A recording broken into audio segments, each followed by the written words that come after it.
శనార్థులు ఎట్లున్నారు నిమ్మలమేగా ముచ్చట్ల సంగతి అంటారా రాష్ట్రానికి కొత్త గవర్నర్ వేరోళ్ళు ఎంతో మంది వేరే వేరే పార్టీలలో జైన్ అవుతుండొచ్చు కానీ కేసీఆర్ తోనే మా పవర్ ఇక ఆ హెలికాప్టర్ కార్ను చూస్తే పక్క వస్తుందో మీకు ఫీవర్ ఇగో ఇట్లా చాలా ముచ్చట్లు పట్టుకొచ్చిన మరి మీకోసము ఇక చూద్దాముండా మన రచ్చ వార్తలు.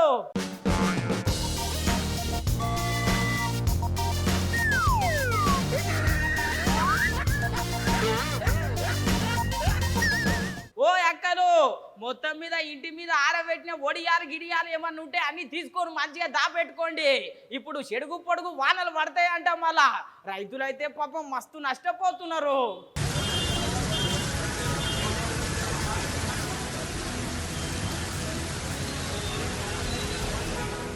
నిన్నటి సంధి వానలు దంచి కొడుతున్నాయుల్లో రాష్ట్రంలో ఒకటే ఉరుములు ఒకటే మెరుపులు రైతన్నలకైతే మస్తు గుబులైతున్నాయి పంటలు ఎక్కడ ఆగమవుతాయో అని.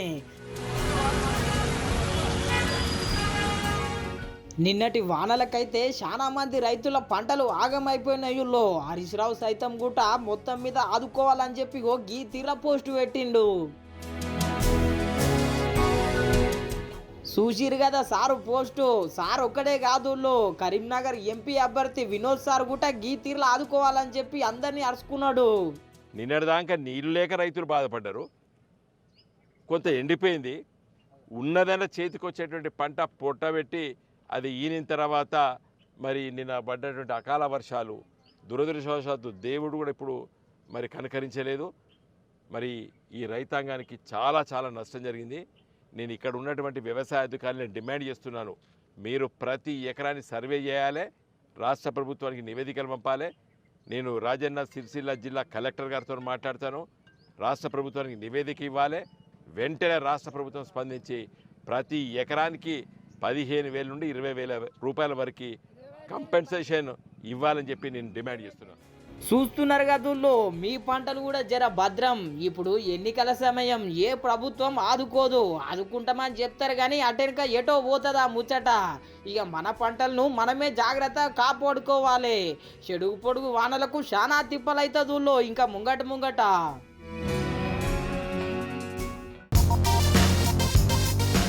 అరే రే తమిళ సాయి మేడం మొత్తం మీద ఎంపీ పదవికి సై, గవర్నర్ పదవికి నై అన్నదో లేదో మనందరికి తెలిసిన విషయమే. ఈ అల్లా రాష్ట్రపతి మేడం కొత్త గవర్నర్ ను నియమించిందో మరి ఆ గవర్నర్ ఎవరో సూతం పండి. I'm really moved. I'm happy that I'm returning for my people's service. I thank all the sisters, brothers, elders of the people of Telangana.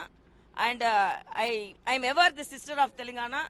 I really thank them for the love and affection shown on me. నిన్న Tamilisai madam ఎంపీకి సై, governor కు నై అన్నదో లేదో ఇయాల రాష్ట్రానికి కొత్త governor sir కు జై అన్నది కేంద్ర ప్రభుత్వం. Jharkhand governor CP Radhakrishnan sir కు అదనపు బాధ్యతలు అప్పజెప్పింది. ఈ సార్ అయితే 2 సార్లు ఎంపీగా పనిచేసిండు. అటెనక కొన్ని దినాలు రాష్ట్రానికి బీజేపీ అధ్యక్షునిగా, ఇప్పుడేమో గవర్నర్ గా గిట్లా మస్తు చరిత్రున్నది. నిన్న గవర్నర్ పదవికి రాజీనామా చేసింది కదా, ఇక గా కుర్చీ ఎలక్షన్ ముంగట ఖాళీ అయింది. అందుకే రాష్ట్రపతి మేడం గీ తీర్ల నిర్ణయం తీసుకున్నది. గీ నిర్ణయంతోని మన రాష్ట్రానికి 3వ గవర్నర్ అయిండు సిపి రాధాకృష్ణన్ సారు. మొదలు నరసింహ సారు, అటెనక తమిళసై మేడం మస్తు పని చేసిండ్రు మన రాష్ట్రానికి.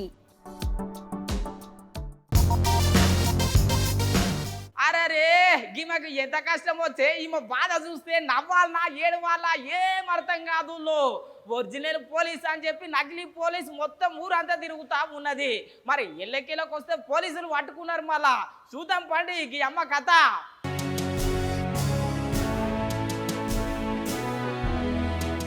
కనిపిస్తున్నది కదుల్లో గీ అమ్మ కోసం చెప్తే మీకు కనిపిస్తుంది బొమ్మ.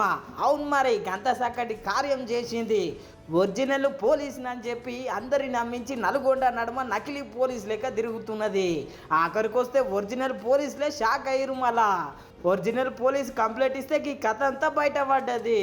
మరి ఎందుకు గింత చక్కటి ఘనకార్యం చేసిందో ఇనుండ్రి. ఈ అమ్మాయి పేరు జడల మాళవిక, 25 years. ఈ అమ్మాయి రెసిడెంట్ ఆఫ్ నార్కెట్పల్లి. ఈ అమ్మాయి నిజాం కాలేజ్లో ఎంఎస్సి కెమిస్ట్రీ కంప్లీట్ చేసింది.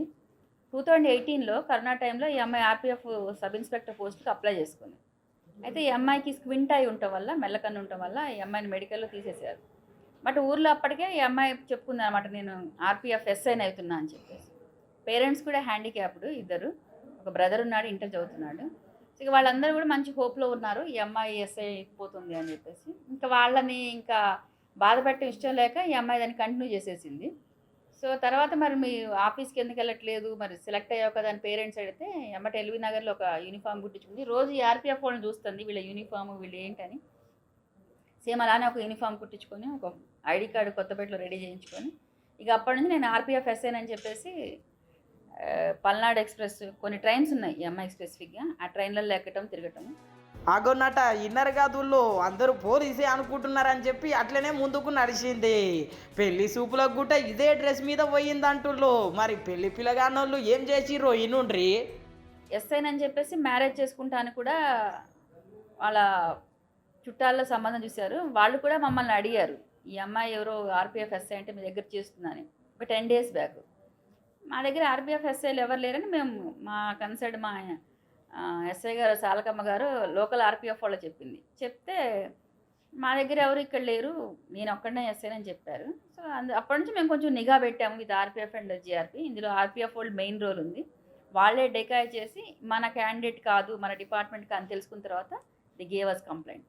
ఆ తర్వాత మేము ఐడి కార్డ్ అవన్నీ వాళ్ళు ఇచ్చిన ఎవిడెన్స్ ప్రకారం చూస్తే ఏంటంటే ఈ అమ్మాయి నార్కెట్పల్లి అమ్మాయిని మార్నింగ్ మా ఎస్ఐ గారు, మా లోకల్ ఇన్స్పెక్టర్ శ్రీనివాస్ గారు, అలానే మా డిఎస్పి శ్రీనివాస్ గారు కూడా వితిన్ మా కంప్లైంట్ వచ్చిన ఒక 10 hours మేము ఈ అమ్మాయిని ట్రేస్ చేయడం జరిగింది. ఇన్నర్ కదా గది లెక్కంతా మొత్తం బయటికి తీస్తే ఈమె డొంక అంతా గదిలింది. పేరెంట్స్ బాధపడతారన్న ఉద్దేశంతో ఈ అమ్మాయి చేస్తున్నానైతే కన్ఫ్యూస్ అయిపోయింది వెంటనే మాకు. సో ఈ అమ్మాయి యూనిఫామ్ కనీసం గుడికి వెళ్ళినా ఫంక్షన్లకు కూడా యూనిఫామ్లో అటెండ్ అవుతుంది. దానివల్ల నిజంగా వీళ్ళందరూ కూడా ఈ అమ్మాయి నిజంగానే ఇన్స్పెక్టర్ ఏమనుకున్నారు. అంతేకాకుండా ఉమెన్స్ డేకి మొన్న పెళ్లి స్టేషన్ కూడా అయిపోయింది, ఈ అమ్మాయి సన్మానాలు కూడా చేశారు ఊళ్ళల్లో. మాకే ఆశ్చర్యంగా అనిపించింది. కాకపోతే చదువుకున్నది కాబట్టి ఇది చాలా డేంజరస్ ట్రెండ్. అమ్మాయికి ఉండొచ్చు ఇష్టము, బట్ దానికి ఇలా మభ్యపెట్టి ఇలా చేయటం చాలా తప్పు. కాబట్టి ఇలాంటిది ఇంకెవరు కూడా ఫాలో కాకండి, మళ్ళీ తర్వాత జైల్లోకి వెళ్ళాల్సి ఉంటుంది. ఇక ఇంకేమి ఘనకార్యాలు చేసిందో అన్ని ఎంక్వైరీ చేసి చెప్తారట పోలీసులు.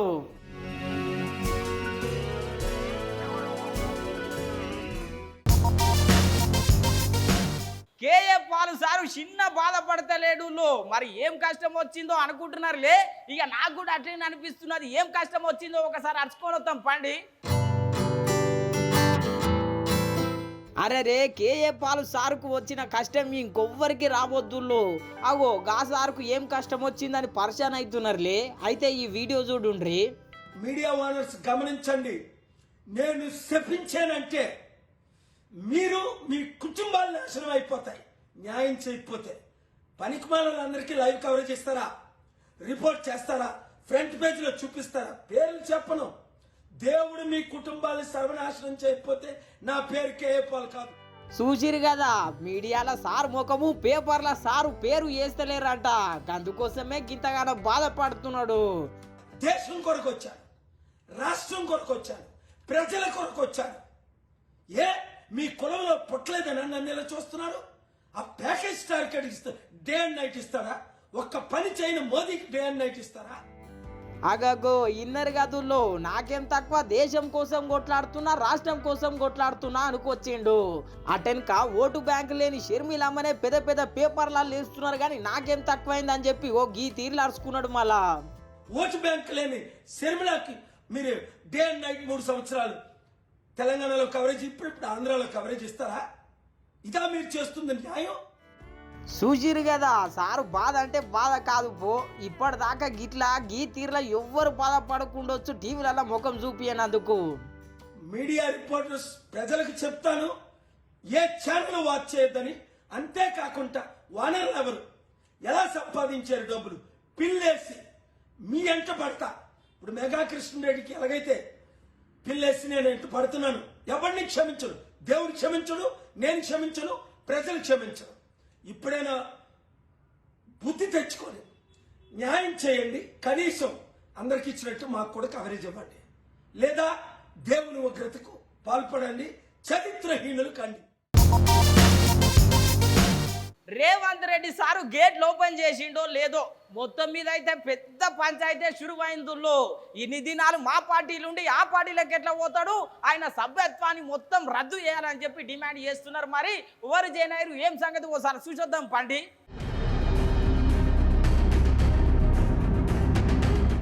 గేట్ ఓపెన్ అయింది మిత్రమా. పొద్దున గేట్ ఓపెన్ చేసి ఒక్క గేట్ తెరిచిన, మొత్తం తెరవాలి. ఇవాళ ఆల్రెడీ గేట్ ఓపెన్ చేసిన అని చెప్పిన. లేదు ఇవాళ present MLA present MP already gate open చేసినాం. సీఎం రేవంత్ రెడ్డి సారు అట్లా గేట్లు తెరిచిండో లేదో ఇట్లా రాజకీయంలా లొల్లి శురువైందో. మాజీ ఎంపీ జితేందర్ రెడ్డి సారు కాంగ్రెస్లో అడుగు పెట్టిండు కదా. మాజీ ఎంపీ జితేందర్ రెడ్డి సారు ఇట్లా కాంగ్రెస్ పార్టీలో అడుగు పెట్టిండో లేదో మాజీ ఎమ్మెల్యే రఘునందన్ రావు సారు పెద్ద లొల్లి పెట్టిండు. మునుగోడు ఉప ఎన్నిక సందర్భంగా సంస్థాన్ నారాయణపూర్ లో గౌరవనీయులు జితేందర్ రెడ్డి గారు మాట్లాడినటువంటి మాటల్ని మీకే చెప్పిండన్న. పత్రికా విలేకరులారా రాయండ్రి, వినుండ్రి. నా కారు ప్రగతి భవన్ లెక్కన పోతుందని రాస్తున్నారు. ఇట్లా చూపించి వెంట్రుగా కూడా నన్ను కొనలేరు అని చెప్పిండు. మరి ఇలా వారు ఏమన్నారు, భారతీయ జనతా పార్టీని ఎవరు వదిలిపెడతారని కూడా వాళ్ళు చెప్పారు. వారు మాట్లాడే పదాలు నేను మాట్లాడడం నాకు అంత శోభియది, కానీ పోతున్న సందర్భంగా వారు ఆ రకంగా మాట్లాడడం అనేది బాధాకరం. దీని వెనుకాల 100 కోట్ల రూపాయల చేతులు మారుతున్నాయి. ఆ 100 కోట్ల రూపాయలు వీరి వ్యాపార ప్రయోజనాలకు వాడుకొని వాటిని తీసుకొచ్చి ఈ రోజు కాంగ్రెస్ పార్టీ నుంచి పోటీ చేస్తున్నటువంటి పార్లమెంట్ అభ్యర్థులకి ఈ డబ్బుని డిస్ట్రిబ్యూట్ చేసేటువంటి కార్యక్రమాన్ని ప్రారంభించబోతున్నారు. ఇన్నారు కదా కేసీఆర్ సార్ ఏం తప్పు చేసిండో ఇప్పుడు రేవంత్ సార్ కూడా అదే తప్పు చేస్తున్నాడని గరమైండు రఘునందన్ రావు సారు. ముఖ్యమంత్రి గారికి నేను చేసేటువంటి అప్పీల్ ఏంటంటే, ఆ రోజు చంద్రశేఖరరావు ఏం తప్పు చేసిండో, ఏ మందల కట్టినా సరే ఈయనక తెచ్చి మన దొడ్ల కట్టే అనేటువంటి ఫిలాసఫీని గత ముఖ్యమంత్రి ఏదైతే చేసిండో మీరు కూడా అదే చేయడం అనేది దురదృష్టకరం.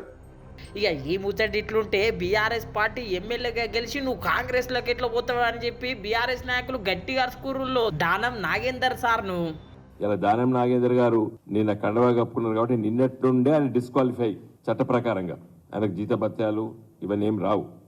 డీమ్ ఆయన స్పీకర్ గారు వారం రోజులకు చేస్తారా, 10 రోజులకు చేస్తారా, 20 రోజులకు చేస్తారా, లేదా 24 గంటల్లో చేస్తారా, ఆయన డిస్క్రిషన్ పవర్. ఎందుకంటే ఇప్పుడు సుప్రీంకోర్టు ఫుల్ బెంచ్లో ఉంది. ఎన్ని రోజులు అనేది ఆ 10th షెడ్యూల్లో స్పెసిఫిక్గా లేదు కాబట్టి ఇవి చేస్తున్నారు.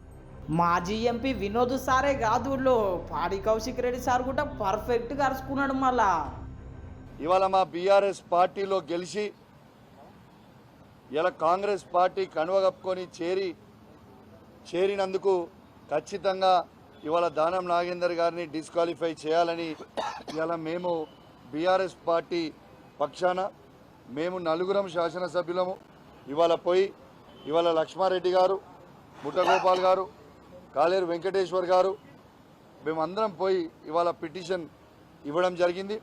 స్పీకర్ గారు కూడా ఖచ్చితంగా చూసి మేము యాక్షన్ తీసుకుంటామని చెప్పడం జరిగిందని చెప్పి కూడా ఈ సందర్భంగా మీకు తెలియజేస్తా ఉన్నాను. సుశీర్ గదుల్లో ఒకరిద్దరు పార్టీ మారితేనే ఇంత పెద్ద లడాయి అవుతున్నదంటే రేపు పొద్దుగల పార్టీ ఎంతమంది మారుతారో ఎంత పెద్ద లడాయి అవుతుందో ఏమో.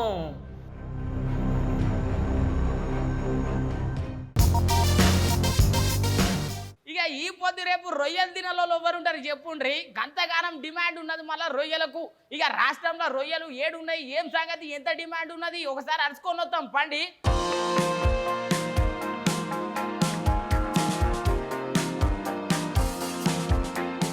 దేశవ్యాప్తంగా రొయ్యలకు మస్తు డిమాండ్ ఉన్నదుల్లో ఈ నడుమ రొయ్యలు లేనిది, రొయ్యలు తినంది అడిగే బయట పెడతలేరు. గంతగానం డిమాండ్ ఉన్నది. మళ్ళా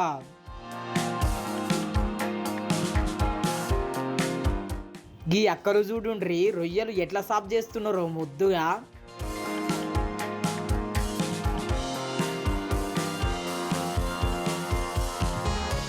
సుశీర్ గదుల్లో సముద్రంకెళ్ళి చక్కగా పట్టుకొచ్చిన రొయ్యలను గీ తీర్లా సాఫ్ చేస్తున్నారు అక్కోళ్ళు. ఈ రొయ్యలకైతే మస్తు డిమాండ్ ఉన్నదుల్లో. ఆంధ్ర రొయ్యలే మళ్ళా అంతటా పోతున్నాయి. బయట దేశపోళ్ళు కూడా బగ్గనే కొంటున్నారు.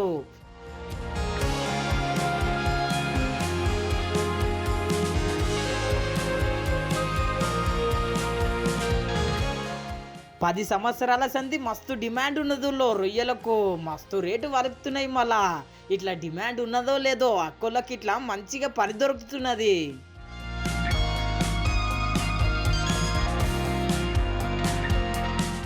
దేశంలో రొయ్యలకు పోటీ ఉండేసరికి 1 కోటి మంది మహిళలకు ఉపాధి దొరికింది. మళ్ళా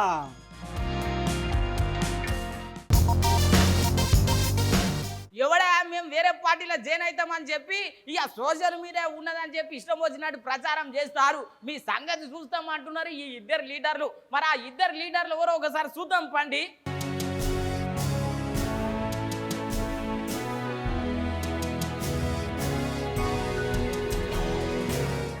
ఈ నడమ బీఆర్ఎస్ పార్టీ నుంచి అందరూ కాంగ్రెస్ పార్టీకి బీజేపీ పార్టీకి లైన్లు కడుతున్నారు. ఇక అదే దిశగా మాజీ మంత్రి శ్రీనివాస్ గౌడ్ సార్ కూడా లైన్ కడుతున్నాడు అని చెప్పి పెద్ద ఎత్తున వార్తలు వచ్చినాయి. 3 దినాల సంది ఇదే చర్చ నడుస్తున్నది. ఇక ఇది ఏడుకో తెచ్చేటట్టే ఉన్నది అనుకున్నాడో ఏమో శ్రీనివాస్ గౌడ్ సారు ఇలా మొత్తం మీద ప్రెస్ మీట్ పెట్టి ఓ గీ తీర్లు అరుచుకున్నాడు. మార్చ్ 16th నా బర్త్డే. రాముడు గుడికి పోదామని పోయినాం. రాముని గుడికి పోతే అయోధ్య పోతే బీజేపీ చేరినట్ల. యాదాద్రి కేసీఆర్ గారు కట్టిండ్రు. యాదాద్రికి వచ్చిన వాళ్ళందరూ బీఆర్ఎస్లో చేరినట్లనా? అర్థం కనీసం ఉండాలి కదా. గుడికి పోయేగా నువ్వు రాజకీయం చేస్తానికి ఏం చెప్పలేను. మా కాన్స్టిట్యూన్సీలో మా జిల్లాలో కొందరు డబ్బులకు కొనుక్కుంటున్నారు, కొందరు భయపెట్టి లొంగ తీసుకుంటున్నారు. కొంతమంది ప్రాణం పోయినా సరే, ఎన్ని కేసులైనా సరే, జైల్లోకి పోయినా సరే ఈ పార్టీతోనే ఉంటామని చెప్పి నికార్సైనలు ఉన్నారు. ప్రజలు ఉన్నారు, నాయకులు ఉన్నారు, వేల సంఖ్యలు ఉన్నారు. మా నాయకులకు తెలుసు, మా కార్యకర్తలకు తెలుసు మేమేంది, మా క్యారెక్టర్ ఏంది, మేమేం చేస్తామనేది. గుడికి పోయిందని బర్త్డే గుడికి పోయి మొక్కితే కూడా బీజేపీలోకి పోయినంటే ఒక ఆయన ఇంకొక ఆయన ఇంకోలాక కోడిగుడ్డు వీకులు ఇస్తే నేను ఏం సమాధానం చెప్తా చెప్పు బ్రదర్? ఏమైనా అర్థం పడతా ఉందా? ఇన్నర్ గదుల్లో బీజేపీ పార్టీలో చేరుతా అని చెప్పి జోరుగా ప్రచారం చేస్తున్నారు. వాళ్ళకు కొంచెం సిగ్గు ఉండాలి అని చెప్పి అనబట్టి ఇక రాముని దర్శనం చేసుకున్నంత మాత్రాన బీజేపీ పార్టీలో జాయిన్ అయినట్ట ఏం సంగతి? ఇప్పటి సంది వార్తలు బంద్ పెట్టకపోతే అడ్వకేట్ని పిలిపిస్తా అని చెప్పి మాట్లాడుతున్నాడు. ఇట్లా శ్రీనివాస్ గౌడ్ సారే కాదు, ఎర్రవల్లి దయాకర్ రావు సార్ కూడా పార్టీ మారుతాడని చెప్పి జోరుగా ప్రచారం నడిచింది. మరి సారు ఏమంటున్నాడో ఈనుండ్రి. ఒక రౌతు మారేస్తారు, బీజేపీ వాళ్ళైనా కాంగ్రెస్ పార్టీ వాళ్ళైనా అనేది తప్పులేదు. దాని మీద కూడా ఇవాళ ఉదయం నుంచి అదే ఉంటుంది. నేను పార్టీ వదిలిపెట్టే చెటే లేదు, పార్టీని కాపాడుతున్నందుకే సిద్ధంగా ఉన్నా. ఏ పార్టీలో పోయే ముచ్చటే లేదు. క్లియర్గా చెప్తున్నాం, టీఆర్ఎస్ పార్టీనే మళ్ళా అధికారాన్ని, బీఆర్ఎస్ పార్టీని అధికారాన్ని తీసుకొచ్చేందుకే ముందడబడి పనిచేస్తా. అగ్గో ఇంటిరి గదుల్లో సారు కూడా బీఆర్ఎస్ పార్టీ కేసీఆర్ సార్తోనే నడుస్తాడంట. అట్లున్నది మరి కేసీఆర్ సార్ మీద ప్రేమ. చూడాలి మరి ఇంకెంతమంది లీడర్లు పార్టీ మారుతారనే ప్రచారం సాగుతుందో ఏమో.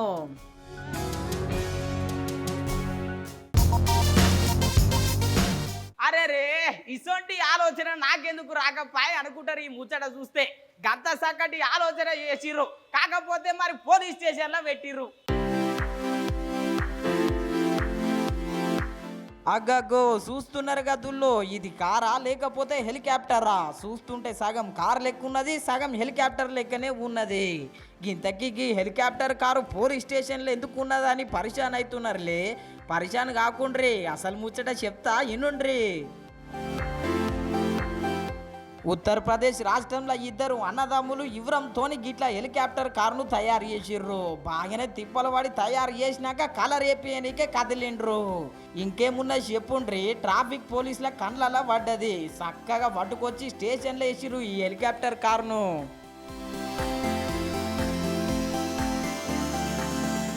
కొందరైతే మస్తు గరమవుతున్నారు పోలీసు వాళ్ళ మీద. ఇంతగానం తెలివితోని ఆలోచించి ఇంత మంచిగా తయారు చేసినందుకు మెచ్చుకోవాలి, కానీ పోలీస్ స్టేషన్లో కారునేస్తారు అని మస్తు గరమవుతున్నారు. కొందరైతే మస్తు రిక్వెస్ట్ చేస్తున్నారు పోలీస్ సార్ వాళ్ళను. ఇక అయితే తప్పైందేమో కానీ మొత్తం మీద ఇడిచిపెట్టుండ్రని ఇట్లా ఇష్టం వచ్చినట్టు కామెంట్లు పెడుతున్నారు ఈ హెలికాప్టర్ కారు కోసం.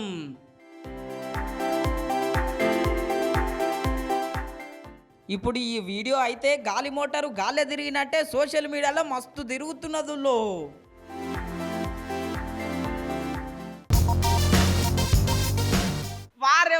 అంబటి రాంబాబు సార్ లెక్కనే అలాగున్నది పో. చంద్రబాబు సార్ మీద శంగు నెగురుతా ఉన్నాడు, లోకేష్ సార్ మీద ఇక మరి ఇష్టం వచ్చినట్టు తిరుగుతా ఉన్నాడు.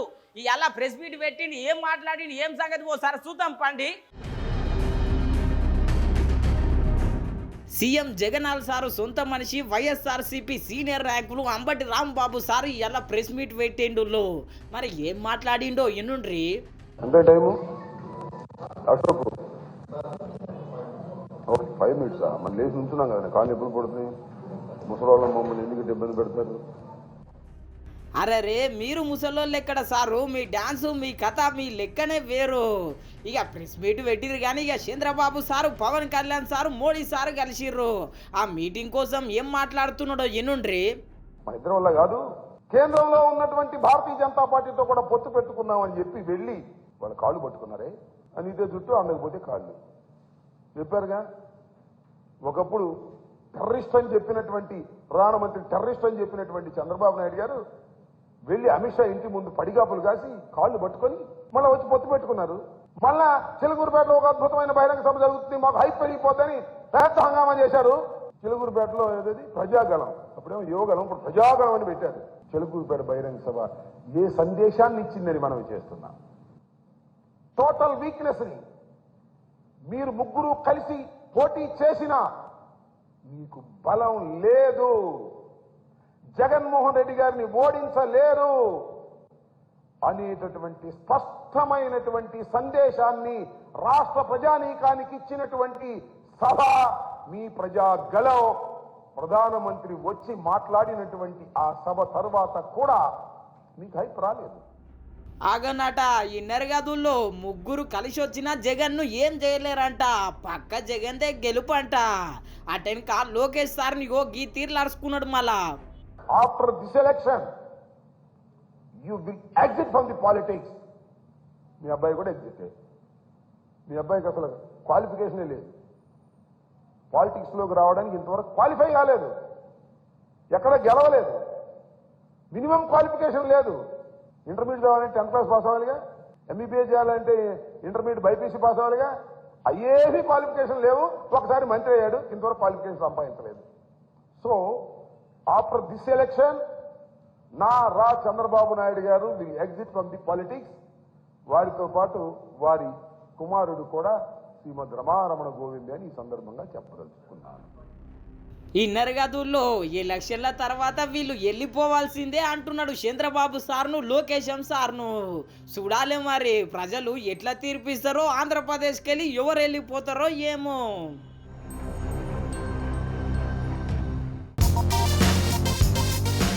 ఇక ఎట్లున్నాయి మన రచ్చరచ్చ వార్తలు? ఇక రచ్చరచ్చ లేవు, చూస్తూనే ఉండండి మన న్యూస్ 360 ఛానల్ను. రేపు పొద్దుగాల మళ్ళా మీ ముంగట ఉంటా.